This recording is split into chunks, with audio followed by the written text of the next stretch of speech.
Assalamualaikum warahmatullahi wabarakatuh. Di sini saya akan menjelaskan tentang metode penafsiran Al-Quran. Metode penafsiran Al-Quran dibagi menjadi 4. Yang pertama ijmali, yang kedua tahlili, yang ketiga muqarrin, dan yang keempat maudu'i. Masing-masing metode tersebut mempunyai kriteria tersendiri. Yang pertama metode ijmali atau global. Metode ini adalah metode yang paling awal muncul karena sudah digunakan sejak zaman Nabi dan para sahabat. Nabi dan para sahabat dalam menafsirkan Al-Quran tidak memberikan rincian yang detail, hanya secara ijmali atau global. Dengan metode ijmali, seorang mufassir menafsirkan ayat-ayat Al-Quran secara ringkas, mulai dari ayat pertama sampai ayat terakhir sesuai dengan susunan ayat dan surat di dalam mushaf dengan bahasa yang populer dan mudah dimengerti. Kitab-kitab tafsir yang menggunakan metode ijmali. Yang pertama, tafsir Al-Jalalain karya Jalal ad-Din As-Suyuti dan Jalal ad-Din Al-Mahali. Yang kedua, Shafah Al-Bayan Lima'ani Al-Quran karya Syekh Hasananin Muhammad Mahluf. Yang ketiga, Tafsir Al-Quran Al-Azim karya Ustadz Muhammad Farid Wazdi.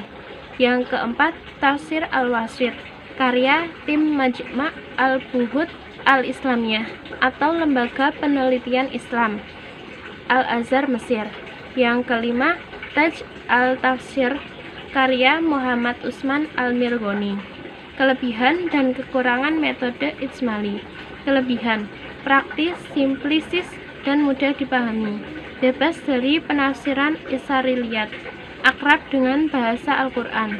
Kekurangan: menjadikan petunjuk Al-Quran bersifat parsial dan tidak ada ruang untuk mengemukakan analisis yang memadai, tidak mampu mengantarkan pembaca untuk mendialogkan Al-Quran dengan permasalahan sosial maupun keilmuan yang aktual dan problematika, menimbulkan ketidakpuasan pakar Al-Quran dan memicu mereka untuk menemukan metode lain yang dipandang lebih baik dari metode global. Yang kedua adalah dengan menggunakan metode tahlili. Dengan menggunakan metode ini, seorang mufassir berusaha menjelaskan kandungan ayat-ayat Al-Quran dari berbagai aspek, yaitu seperti aspek bahasa, asbabun nuzul, munasabah, dan aspek-aspek lainnya sesuai minat dan kecenderungan para mufassir itu sendiri.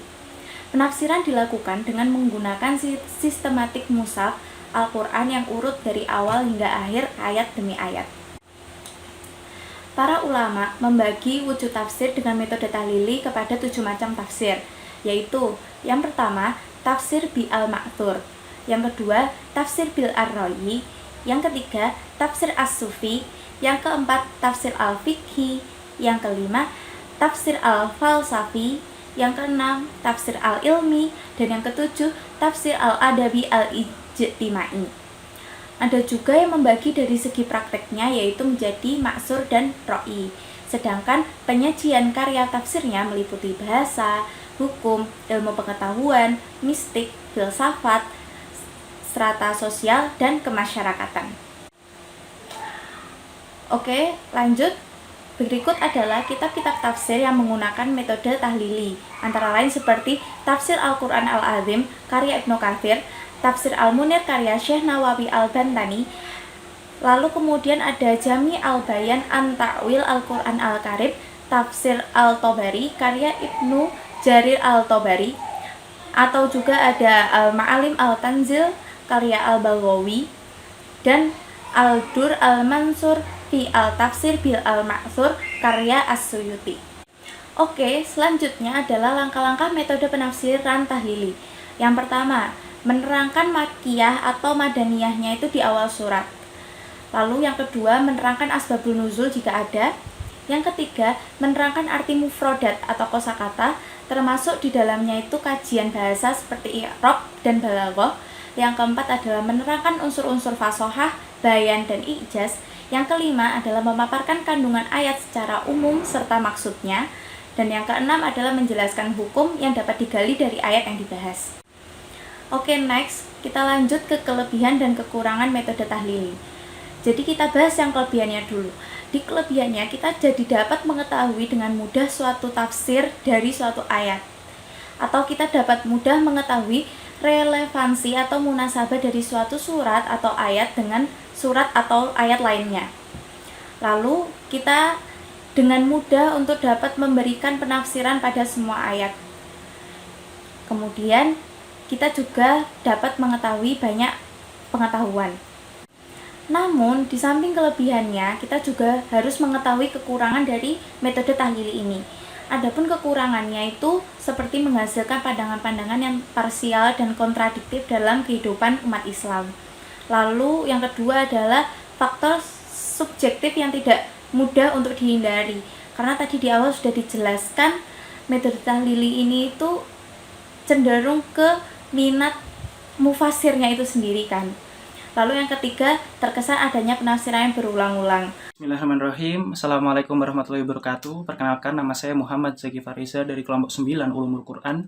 Di sini saya akan menerangkan berkaitan tentang metode muqarrin, yaitu dengan metode ini seorang mufasir melakukan perbandingan antara yang pertama adalah teks ayat-ayat Al-Quran yang memiliki persamaan redaksi dalam dua kasus atau lebih, atau memiliki redaksi yang berbeda bagi satu kasus yang sama. Terus kemudian yang kedua adalah ayat-ayat Al-Quran dengan hadis yang pada lahirnya terlihat bertentangan.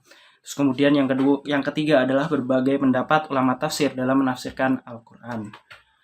Kitab-kitab tafsir yang menggunakan metode muqarrin adalah yang pertama Durrah At-Tanzil wa Gurrah At-Tanwil, karya Al-Iskafi yang memiliki makna yang terbatas pada perbandingan antara ayat dengan ayat. Terus kemudian yang kedua adalah kitab Al-Jami' li Ahkam Al-Quran, karya Al-Qurtubi, yang membandingkan penafsiran para mufassir.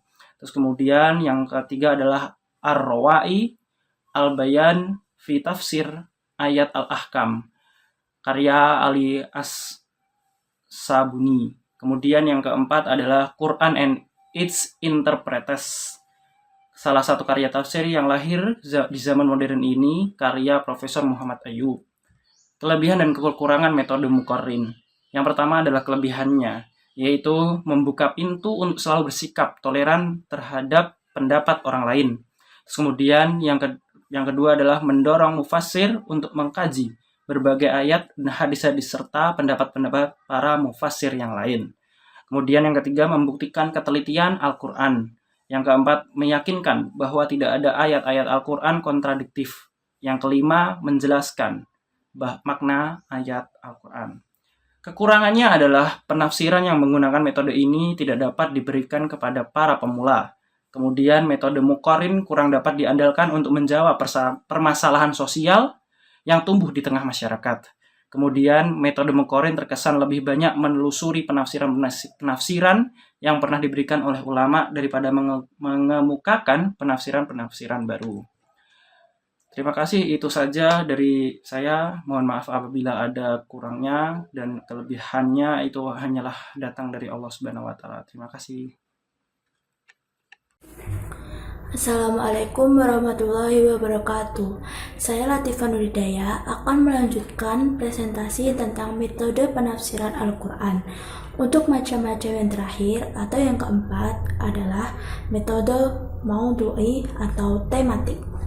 Metode ini membahas ayat-ayat yang terdapat dalam berbagai surat yang telah diklarifikasikan dalam tema-tema tertentu atau menafsirkan Al-Quran menurut tema atau topik tertentu. Kitab-kitab tafsir yang menggunakan metode maudhu'i ini adalah 1. Al-Mar'ah fi Al-Quran dan Al-Insan fi Al-Quran Al-Karim.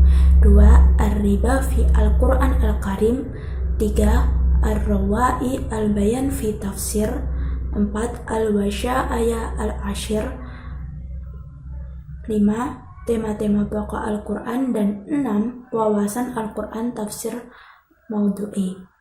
Prosedur penafsiran Al-Quran dengan metode maudhu'i adalah menentukan bahasan Al-Quran yang akan diteliti, melacak ayat-ayat sesuai topik yang akan diangkat, menata ayat-ayat Al-Quran secara kronologis, mengetahui korelasi ayat-ayat Al-Quran, menyusun tema bahasan, dan melengkapi dengan hadis-hadis terkait.